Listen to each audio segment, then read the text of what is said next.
नमस्कार, MG TV में आपका स्वागत है। मैं हूं रंजीत छाबड़ा। आइए चलते हैं खबरों की ओर। महानिर्वाण पंचायती अखाड़ा अन्नपूर्णा मठ मंदिर वाराणसी उत्तर प्रदेश से पधारे संत शिरोमणि डॉक्टर उमेश पुरी जी के सानिध्य में 28 मई से 1 जून तक 5 दिवसीय भव्य रुद्र महायज्ञ का आयोजन सर्व समाज द्वारा गौशाला मैदान में आयोजित किया जाना तय हुआ है। गोकुलपुर वार्ड स्थित कृदत कॉलोनी के एक निवास में विश्रामित संत शिरोमणि डॉक्टर उमेश पुरी जी ने एमजीटीवी से बात करते हुए रुद्र महायज्ञ अनुष्ठान पर विस्तार से प्रकाश डालते हुए अनेक जलते हुए सवालों के जवाब बेबाकी के साथ दिए। आज ये एमजीटीवी में आपका स्वागत है। जी जी पता लगा कि 5 दिवसीय आयोजन जो है जी जी दशहरा मैदान बिलई माता मंदिर के समीप जी। होना है, जी रुद्र महायज्ञ का। जी जी ये आयोजन किस तरह का होगा, कितने दिन का होगा और इन 5 दिनों में जो विविध आयोजन है जी। उसके विवरण के बारे में हमारे दर्शकों को बताइए। तो ये जो कार्यक्रम आपका है यज्ञ का, ये 11 कुंड बनेंगे, यज्ञ मंडप बनेगा, उसमें विधिवत वेद पाठ होगा और रुद्र महायज्ञ का आयोजन उस कार्यक्रम से शुरू होगा। उसमें विधिवत प्राण प्रतिष्ठा होगी देवताओं की और यज्ञ हवन होगा और 5वें दिन पूर्णाहुति होगी और उस यज्ञ मंडप में आने वाले प्रत्येक श्रद्धालुओं के लिए भोजन प्रसाद चाय पानी या समझिए जो भी शरबत है मौसम के हिसाब से वो सारी सुविधा रहेगी। जब तक आवागमन उनका चालू रहेगा, जब तक हमेशा ही अनवरत चालू ही रहेगा ये व्यवस्था। रुद्र महायज्ञ का जो लाभ है जी, वो किस तरह जीवन में आता है? वो जीवन में इस प्रकार से आता है कि आदमी के जो बौद्धिक स्तर है उसमें जो क्लेश और कठिनाइयां हैं उनकी निवृत्ति अपने आप स्वयं हो जाती है और जो यज्ञ के ध्वनि वेद मंत्रों की है उसकी जो रेज होती है उससे मानसिक संतुलन जो है व्यक्ति का अपने आप सही हो जाता है और जो शरीर के दोष हैं व्याधि व्याधि उपाधि वो उनके रेज से ही समाप्त हो जाते हैं। वातावरण प्रदूषण जो है वह अपने आप शुद्धि की तरफ गमन करता है। यज्ञ से बरसात होती है, ये सर्व सामान्य वैज्ञानिक तथ्य सिद्ध हो चुका है। बिना यज्ञ के बरसात हो ही नहीं सकती है। और ये यज्ञ में जो जी ये जो आहुति डालते हैं जी विविध प्रकार के द्रव्य की, जी जी उससे बताते हैं कि वायुमंडल भी एक शुद्ध वायुमंडल शुद्ध होता है जी और जो प्रदूषण है वो नष्ट होकर के शुद्ध वायु होगा, शुद्ध आहार विहार विचार में लेगा लोगों को, तो उससे उनका बौद्धिक स्तर, मानसिक स्तर, नैतिक और चारित्रिक स्तर भी सुधरेगा। जी। इस अपेक्षा से इस यज्ञ का आयोजन है और फिर शाम के समय रुद्राभिषेक का आयोजन किया जाएगा जिसमें 11 ब्राह्मण वेद पाठ के साथ रुद्राष्टाध्यायी का सस्वर पाठ करके अभिषेक करेंगे। उससे भी लाभ तो वही मिलने हैं। लोगों के जो दैनिक दिनचर्या है उसमें जो भाग दौड़ है, थकान है, क्लेश है, आदि व्याधि उपाधि है, उससे उनको मुक्ति मिलेगी। ये कहते हैं शिव की आंखों से जो द्रव्य निकला था जी वो रुद्राक्ष का जी, स्वरूप जी, जी, हो जी, गया। जी। तो ये रुद्र महायज्ञ में रुद्राक्ष की कितनी बड़ी भूमिका रहेगी? रुद्राक्ष की बहुत बड़ी भूमिका रहेगी और रुद्राक्ष महादेव को चढ़ा करके वह कुंटलों के वजन में रुद्राक्ष लोग महादेव को चढ़ाए जाएंगे और वो लोगों में जो श्रद्धालु जन यज्ञ मंडप में आएंगे या जो भी आशा से आएंगे कि हमें रुद्राक्ष की प्राप्ति हो, उन्हें शुद्ध रुद्राक्ष जिसको बोलते हैं कि 100% शुद्ध रुद्राक्ष अभिमंत्रित यज्ञ में अभिमंत्रित वेद मंत्रों से और उन्हें प्रदान किया जाएगा। ये प्रसाद रूप में सबको वितरित किया जाएगा निःशुल्क। जी। तो हमारे माध्यम से जो पूरे क्षेत्र में शिव भक्त विराजमान हैं जी, उनसे किस तरह से आह्वान करना चाहेंगे?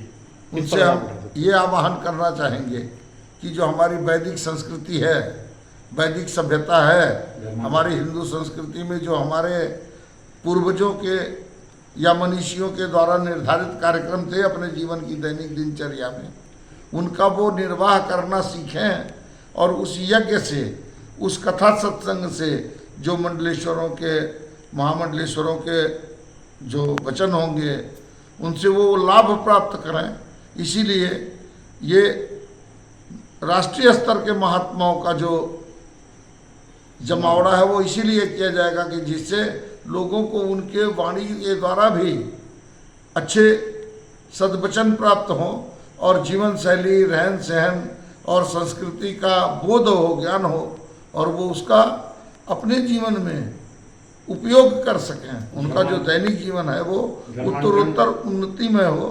धर्मांतरण जैसे चल रहा है इस क्षेत्र में, क्या आसपास में बहुत सारा, हम तो सब पढ़ते रहते हैं, सुनते रहते हैं, समाचार माध्यमों से भी मालूम होता है। तो उसका भी ये प्रतिकार रूप है कि लोग सचेष्ट हों और अपनी चैतन्यता, अपनी संस्कृति, अपने जो दिव्य संस्कार हैं उनको जो भूल रहे हैं, जो बिसर चुके हैं, वो अपनी मूल धारा में वापस आवें और अपनी एकाग्रता से, अपने संयम से, अपने चरित्र से राष्ट्र को विकासोन्मुख बनावें। ये तभी संभव है महाराज जब उनके अंदर ज्ञान का विचार हो। जी जी, क्योंकि प्रलोभन में, आंशिक प्रलोभन में आ जाते हैं कुछ लोग, इसीलिए स्वास्थ्यगत कारणों से आ जाते हैं। जी जी जी, किस तरह की दवाइयाँ खिलाते हैं। जी जी, तो वो जो धर्मांतरण का एक जो कुचक्र चल रहा है जी, तो इस महायज्ञ से क्या लगता है उनको भी एक विचार मिलेगा, एक लाभ मिलेगा? 100% उनको वो विचार मिलेगा और उसी प्रयास में हम अपने को संलग्न किए हुए हैं कि जिससे उनका वो विचार जो है, वो आदर्श जो है, उनकी नैतिकता जो है या जो आंतरिक प्रबलता है वो उनके अंदर पैदा हो, उनकी जो कुंठा है वो समाप्त हो और उस सत्संग से, उस यज्ञ से या जो वेद ध्वनि वो सुनेंगे उससे उनके अंदर जरूर आवश्यक जागरण आएगा। जी, 2 सालों से कोरोना के कारण सारे धर्म कार्य जो है वो अवरुद्ध हो गए थे। आप तो ये बात ही बहुत विचित्र कर दी है। इस यज्ञ से सबसे बड़ी बात है, जितनी आधी व्याधि उपाधि बोल रहा हूँ ना, ये जो बीमारियां हैं, महामारी है, हेपेटाइटिस आ रहा है, कहीं कोरोना आ रहा है, कहीं महामारी हो गई, हजारों लोग मर जा रहे हैं, कहीं भूकंप आ रहा है, तो कहीं भूचाल आ रहा है, कहीं समुद्र अपनी मर्यादा छोड़ दे। क्यों हम अपनी मर्यादा को छोड़े जा रहे हैं? इसलिए तो हम अपनी उस मूल धारा में आवें और देखिए फिर वही राम राज्य स्थापित नहीं हो तो फिर बात है। राम राज्य की स्थापना करने के लिए, सबको सुखी प्राप्त करने के लिए, समृद्ध बनाने के लिए, सब निर्भय हों, निर्विकार हों, उसके लिए हमें उसका आचरण तो करना ही पड़ेगा ना। भगवान की बनाई हुई इस सृष्टि को, पृथ्वी को जी युद्ध के माध्यम से नष्ट करने के प्रयास भी चल रहे हैं। आज अगर हम यूक्रेन और रूस युद्ध की बात करें तो लाखों बम यूक्रेन की धरती पर गिर रहे हैं, लेकिन वायुमंडल की जो वायु है वो तो सरहदें और देश नहीं मानती। पूरे देश का वायुमंडल, पूरी दुनिया का, तो उससे हवन आप जो करेंगे उससे कितना लाभ मिलने वाला? 100%। जहाँ भी यज्ञ हवन होगा वहाँ का वायुमंडल प्रदूषित होने से बचा ही रहेगा। आप देखिए, पहले घर में घी के नहीं तो सरसों के तेल के दीवे जलाए जाते थे, प्रतिदिन आरती पूजा लोग करते थे। ऐसे भी कितनी जगह तो अखंड दीप जलते थे। आज कहाँ वो परंपरा रह गई? हमारी परंपरा नष्ट हो गई। सबके घर में अखंड अग्नि प्रज्वलित रहती थी, जिसको गार्हपत्य अग्नि बोलते हैं। आज ग्राहारपत्य अग्नि कहाँ है? गैस लाइटर जलाए और चले। जी, एक नई शुरुआत हो रही है गौ माता की कृपा से। गोबर 2 रुपए किलो बिकने लगा है। गोबर के दिए जो है विदेश तक जाने लगे। एक बार फिर लौट रहे हैं लोग गौ माता की सेवा की तरफ। लौटेंगे। आज बिजली की क्या हालत है? कोयला समाप्त हो रहा है। खदान में कितना कोयला मिलेगा? जितना होगा उसी को विदेश से आप कितना ले आएंगे? पेट्रोल डीजल की क्या पोजीशन है देख लीजिए। फिर उसी सौर ऊर्जा पर वापस लोग लौट के आएंगे, फिर उसी पंचक्की पर लौट करके वापस आएंगे, पवन ऊर्जा पे लौट करके लोग आएंगे। और सरकार भी प्रयासरत है, वर्तमान सरकार तो काफ़ी प्रयासरत है कि हम अपने पुराने जो संयंत्र थे, बुजुर्गों के वैदिक संयंत्र, तो उनका प्रयोग करके विद्युत उत्पादन करें। और उस सौर ऊर्जा से जो विद्युत उत्पन्न हो रही है, जल विद्युत परियोजनाएं हैं, और उसके साथ साथ जो हमारी पंचक्कियाँ चलती हैं, ये इन सबों से हमारा जो साधन माध्यम बना है वो सरकार भी प्रोत्साहन दे रही है, लेकिन उस धारा में लोग जुड़े और उसका सदुपयोग करें। जी, ये 5 दिवसीय दिव्य रुद्र महायज्ञ में जी, सिर्फ प्रवचन होंगे, हवन होंगे, या और विविध विवरण किस तरह का है? ऐसा है, इस यज्ञ में तो प्रातःकाल हवन का विधान है, मध्याह्न के पश्चात रुद्राभिषेक का आयोजन किया जाएगा वेद ध्वनि के साथ। 11 ब्राह्मण वेद ध्वनि करेंगे, रुद्राष्टाध्याय का पाठ करेंगे वेद मंत्रों का, और फिर उससे महादेव का अभिषेक होगा। और फिर अंतिम दिन सारे कार्यक्रम के उपरांत पूर्णाहुति होगी, और जो रुद्राक्ष बोलते हैं, महादेव के असुर से जो रुद्राक्ष उत्पन्न हुआ है, उन रुद्राक्षों से महादेव को ढक दिया जाएगा, और वो वेद मंत्र से अभिषिक्त रुद्राक्ष जो है वो सबको वितरित किए जाएंगे। अच्छा, रुद्राक्ष में भी बोलते हैं कि ये रुद्राक्ष ज्यादा लाभदायी है, जी जी, ये रुद्राक्ष कम ऐसा लाभदायी, है। ये किस तरह का है? ज्यादा और कम का सवाल तो नहीं है, गुण धर्म तो एक सरखा है, लेकिन वैज्ञानिक दृष्टिकोण से रुद्राक्ष 1 मुखी से लेकर के और 14 मुखी तक होते हैं, जिसमें से 1 मुखी दुर्लभ है, 2 मुखी दुर्लभ है, और 3 मुखी जो असली रुद्राक्ष है गोलदाना वो दुर्लभ है। बहुत मुश्किल से किसी को मिल जाए भाग्यवान को। तो उसके बाद 4 मुखी, 5 मुखी, 6 मुखी, 7 मुखी, 8 मुखी, 9 मुखी, 10 मुखी, 11, 12, 13 और 14 मुखी रुद्राक्ष तक उपलब्ध हैं, जो सच्चे और सही रुद्राक्ष हैं। जी, इसमें एक रुद्राक्ष ऐसा होता है जिसके साथ 2 जुड़े होते हैं, उनको गौरी शंकर बोलते हैं, और किसी किसी में उठी हुई धारी होती है, धारी से अलग है, उठा हुआ होता है, उसको गणेश रुद्राक्ष बोलते हैं। ये विशिष्ट मानते हैं गणेश रुद्राक्ष और गौरी शंकर, जो विशिष्ट महत्व के हैं, और इसको लोग बड़े पैमाने पे बहुत हाई फाई कीमत पर बेच रहे हैं, जिसकी कीमत हजारों में नहीं, अभी तो लाखों में भी चली जाती है। 14 मुखी रुद्राक्ष बहुत मुश्किल से मिलता है। जी, आप पूरा देश घूम रहे हैं महाराज जी। जी, तो राजनीति में क्या राजधर्म का मिश्रण आपको पर्याप्त मात्रा में दिखता है? राजनीति में धर्म का ह्रास हो गया है, और जो राजधर्म था अब धीरे धीरे शनै कुछ अपने स्तर से ऊपर आने लग गया है। जब से कुछ चीज़ें ऐसी हो गई हैं, डिजिटलाइजेशन जो हुआ है, उससे क्या है, सबको अपने अधिकार और कर्तव्य और आवश्यकताओं की आपूर्ति के लिए दर दर भटकना नहीं पड़ रहा है। पहले राजा महाराजा होते थे, वो भेष बदल के रात को घूमते थे, प्रजा में सामान्य नागरिक की तरह भटकते थे और अपनी प्रजा का हाल जानते थे। आज राजा अपनी मौज से ही फुर्सत नहीं है जी। तो इसमें भी कुछ राजा ऐसे हो रहे हैं। वो राजा अब क्या, मुख्यमंत्री राजा है, प्रधानमंत्री राजा है, तो आपका इशारा नरेंद्र मोदी जी की तरफ, गृह बुलडोजर बाबा की मंत्री राजा तरफ, आपका इशारा बुलडोजर बाबा तरफ तो नहीं है? उत्तर प्रदेश के नहीं, जो- आदित्यनाथ जी या मोदी जी, इनको क्या थोड़ा हट के देखते हैं आपके? नहीं, वो मुझे व्यक्तिगत आदित्यनाथ जी से भी प्रेम है और नरेंद्र मोदी जी से भी विशिष्ट प्रेम है, ऐसा कुछ नहीं। और प्रेम तो मैं हर मुख्यमंत्री से करता हूँ, क्यों, वो हमारा संचालन करता है, चाहे किसी भी प्रदेश का है, लेकिन वही कर्तव्य निर्वाह, अपने कर्तव्यों का जो निर्वाह सही ढंग से कर रहा है वो आदरणीय हो जाता है, और जो अपने कर्तव्यों का सही निर्वाह नहीं करता है वो निरादर का पात्र हो जाता है। प्रजा उसको थूक देती है, और वही है कि जो सही होता है, योग्य पात्र होता है, उसको प्रजा निगल लेती है और बार बार निगलती है।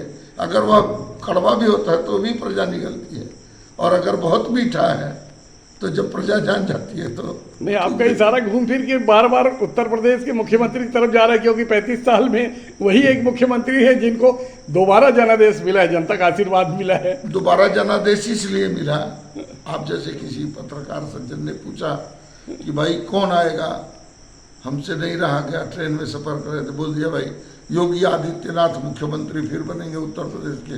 बोले कैसे? मैं बोला पब्लिक बनाएगी भाई ऐसे। हमें तो मालूम नहीं कैसे बनेंगे, लेकिन पब्लिक बनाएगी ऐसे। बोले आप कैसे कह सकते हो? मैं बोला जो लोग कहते वही मैं कह रहा हूँ, लोगों की जो विचारधारा है वो मैं कह रहा हूँ। मैं कोई सिद्धि तंत्र मंत्र की तो बात नहीं कर रहा हूँ भाई। एक तो हमें ऐसा मालूम है भाई ये आदमी सही काम कर रहा है, तो उसके हिसाब से जो लूट खसोट, मारपीट, तोड़ फोड़, अन्याय और अनीति, ये नहीं कहता योगी आदित्यनाथ ने किसी मुस्लिम के साथ अन्याय किया है क्या? आप बता दीजिए। क्यों हिंदुओं का योगी आदित्यनाथ ने एनकाउंटर नहीं करवा दिया है? कितने हिंदू मारे गए हैं? इसमें कोई हिंदू मुस्लिम का सवाल नहीं है। जो भी धाराएं बनती हैं भारत में, वो क्या हिंदू के लिए स्पेशल अलग है, उसके लिए क्या अलग कोर्ट लगती है, या मुसलमान के लिए अलग कोर्ट लगाई जाती है? किसी हिंदू मुसलमान के लिए ऐसा कुछ नहीं है, सबके लिए कायदा तो सबके लिए एक सरखा बनता है। लेकिन एक विचार चल रहा है जी, एक विचार चल रहा है समान नागरिक संहिता आ जाए तो झंझट ही खत्म हो जाए देश में। ये एक विचार समान नागरिक संहिता चाहिए ही, और सबके अधिकार और कर्तव्य बराबर हैं, तो फिर नागरिक संहिता में बुराई क्या है? समान नागरिक संहिता में क्या बुराई है? देश हित में रहेगा, देश हित में ही रहेगा, राष्ट्र हित सर्वोपरि है। आज मान लिया हम मरेंगे, कल वो भी मरेंगे।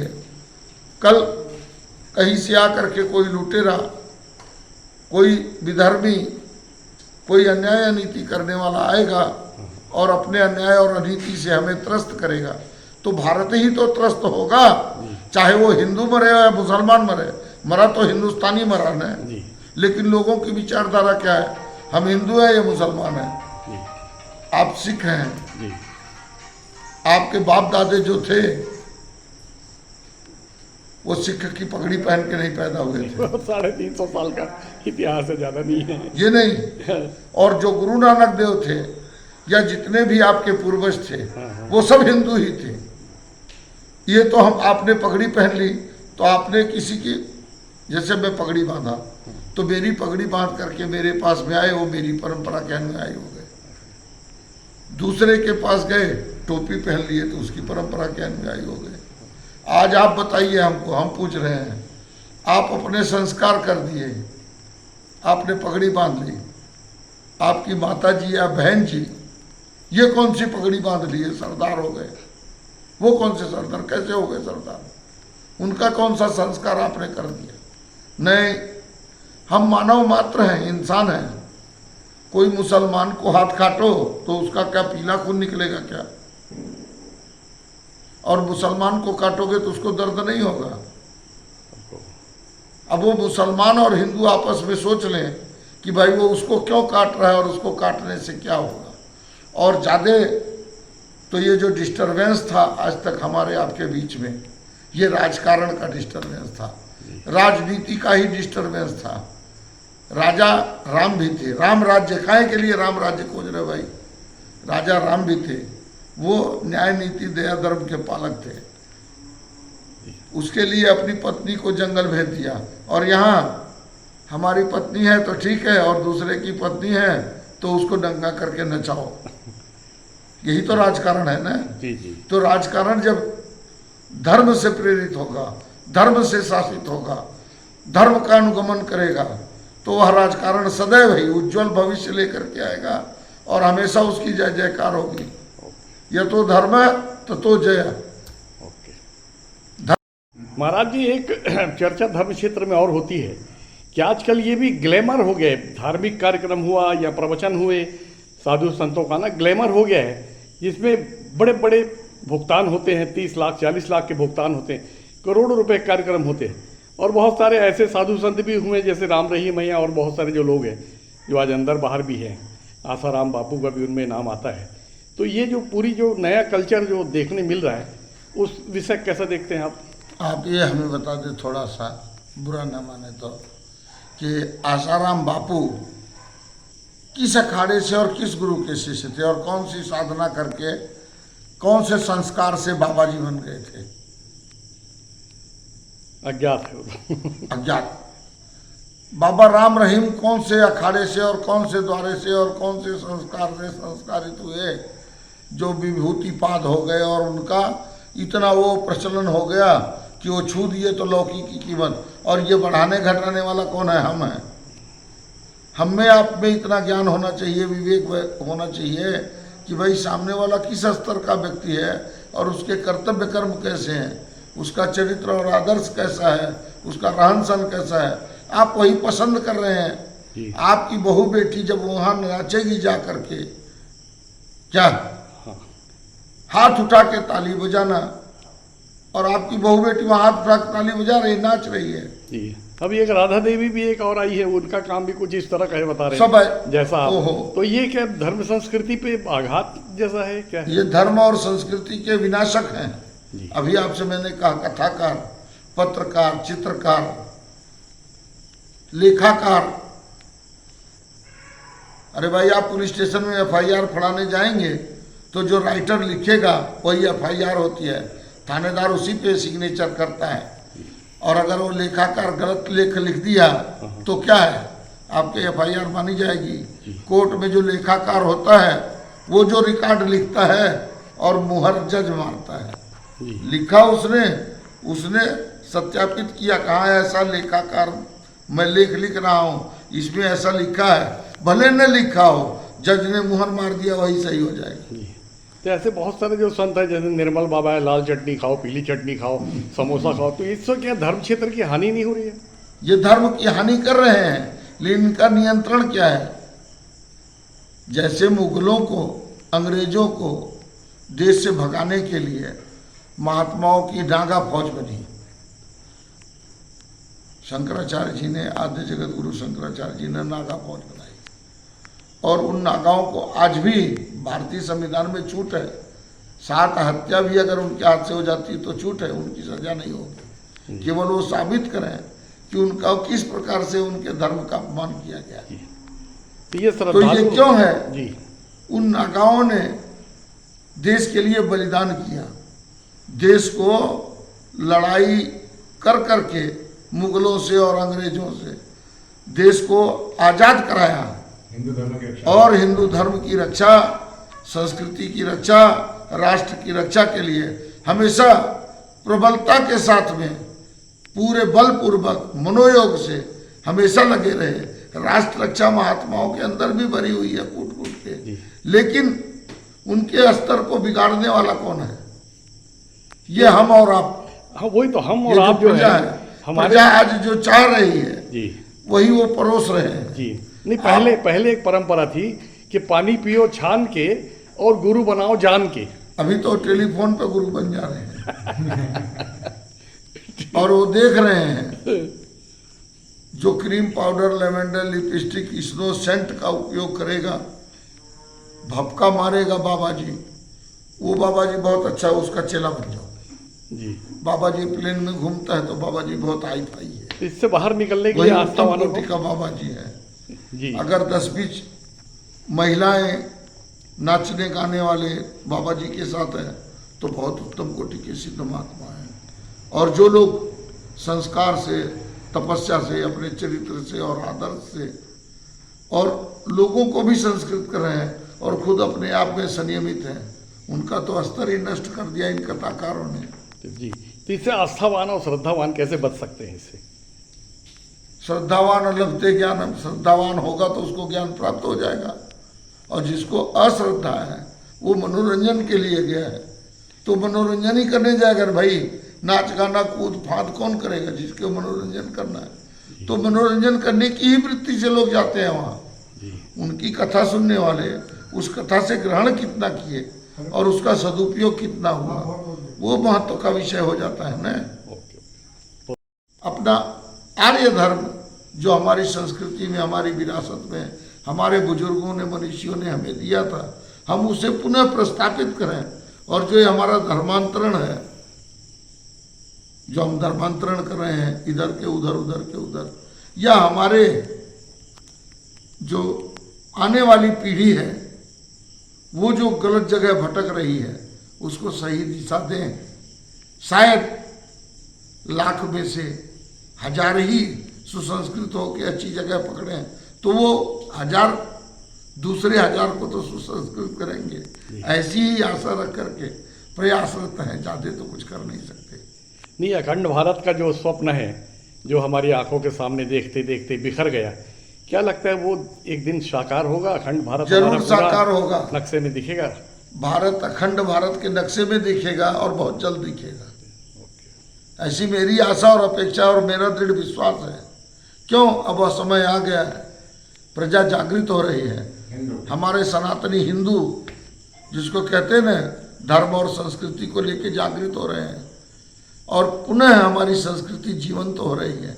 लेकिन उसके जो माध्यम है, यज्ञ हवन है, कथा श्रवण है, सत्संग है और जो धार्मिक आयोजन है, जो हमारे सांस्कृतिक परंपरागत पूर्व काल में हमारे घर परिवार की समस्या और व्यवहार व्यवस्था थी, उसका जो महत्व है, सांस्कृतिक महत्व है या व्यवहारिक महत्व है, उसको जब उनको दिया जाएगा, परोसा जाएगा और वो उसको ग्रहण करेंगे, उसमें से पालन करने लगेंगे, तो अपने आप अखंड भारत मूर्त रूप ले ले।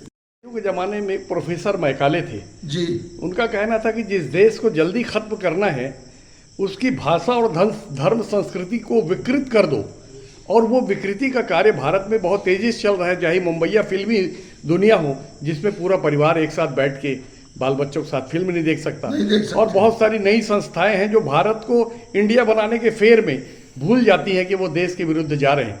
तो इन सब परिस्थितियों में फिर कैसे भारत, इन सब परिस्थितियों में हमारी सरकार की जो व्यवस्थाएं हैं, प्रशासनिक व्यवस्थाएं, शासनिक व्यवस्थाएं, राज्य व्यवस्था, पहले राज्य व्यवस्था थी। महाराज रघु के काल में ऐसा था कि कोई भी ऋषि मुनि महात्मा ब्राह्मण भिक्षावृत्ति नहीं करेगा, वो अपने अपने कर्म धर्म करे।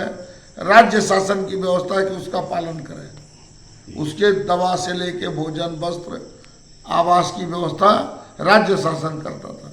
आज राज्य शासन क्या कर रहा है कि जो उसके कर्ता धर्ता लोग हैं, अधिकारी से लेके कर्मचारी तक, सब नीचे से ऊपर तक बंदर बांट करके खा जा रहे हैं। सड़क बनी और 4 दिन बाद उसके उखड़ गए। कहाँ गई कहाँ? तो ये राजतंत्र जो है जब सुदृढ़ हो जाएगा और उसकी इच्छा शक्ति बलवती होगी तो प्रशासनिक व्यवस्था अपने आप सुधर जाएगी, और जब प्रशासन सुधर जाएगा तो सुशासन अपने आप ही आ जाएगा। आज उत्तर प्रदेश में आप बोल रहे हैं, क्या बोल रहे हो, सुशासन है कि नहीं है? देखिए कोई किसी की बहू बेटी को चढ़ के बतावे। लेकिन वैसा दूसरे राज्य नहीं कर पा रहे हैं, तो क्या कारण माना जाए? दूसरे राज्य नहीं कर पा रहे हैं, अब उनका पेट भरेगा तब नहीं करेंगे, पेट खाली होगा कहीं। ठीक। अभी लेते हैं एक छोटा सा ब्रेक। आप देखते रहिए MG TV, क्योंकि खबरों का सिलसिला यहाँ थमता नहीं।